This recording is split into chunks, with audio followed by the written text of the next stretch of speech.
Hello, welcome to Matsky and Carolyn's kitchen. Today I'm in a different kitchen. I'm in Carolyn's kitchen and we're making this video. She's shooting the film. Say hi. Hi. This is a beautiful Carolyn. And what we're going to make today is wicked easy, beef jerky. It's one of Tom's favorites. He's been bugging me to make it.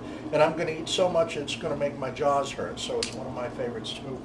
So when you go to the store, they charge you way too much for this stuff. You can get a little tiny bag for $4 or $5, or you can buy some steak like we did. We bought some roast yesterday. And it really doesn't matter what kind, as long as it doesn't have a lot of fat on it.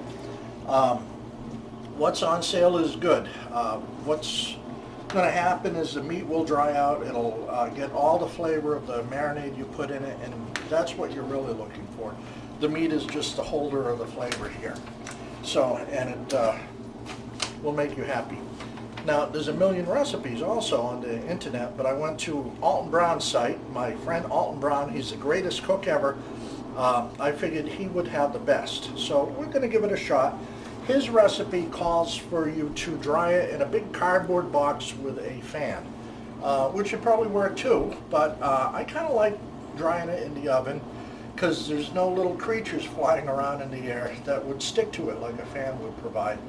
The oven is a lot quicker too. You don't leave it in a big cardboard box for 8 hours. So, you know, I'm sure it's fine because Alton, I'm sure, has tested it, but I like doing it this way in the oven. So you get this steak, roast rather, and they're big honking roasts, and to allow you to cut it into small pieces, it's a good idea to throw it in the refrigerator for a while, for the freezer.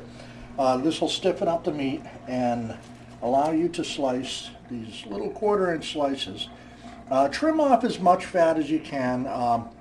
I don't go overboard pulling the fat off. A little fat's okay. I mean, if you leave the beef jerky long enough, the fat will cause it to go rancid. But who's going to leave it long enough for that to happen? I'm going to eat all this up within a week or so, I think. Oh, yes. A word of caution though, when you're handling frozen meat, it's slippery, and I sharpened this knife last night, and while I was trimming off the fat, one of my first strokes landed right about here on my finger, and you can see I've taped it back on with a Band-Aid. Sooner or later I'll have to have it stitched on maybe. I used a little wood dowel and I put it back together. But the lovely Carolyn, here, let me show you. This is her. This is a lovely Carolyn.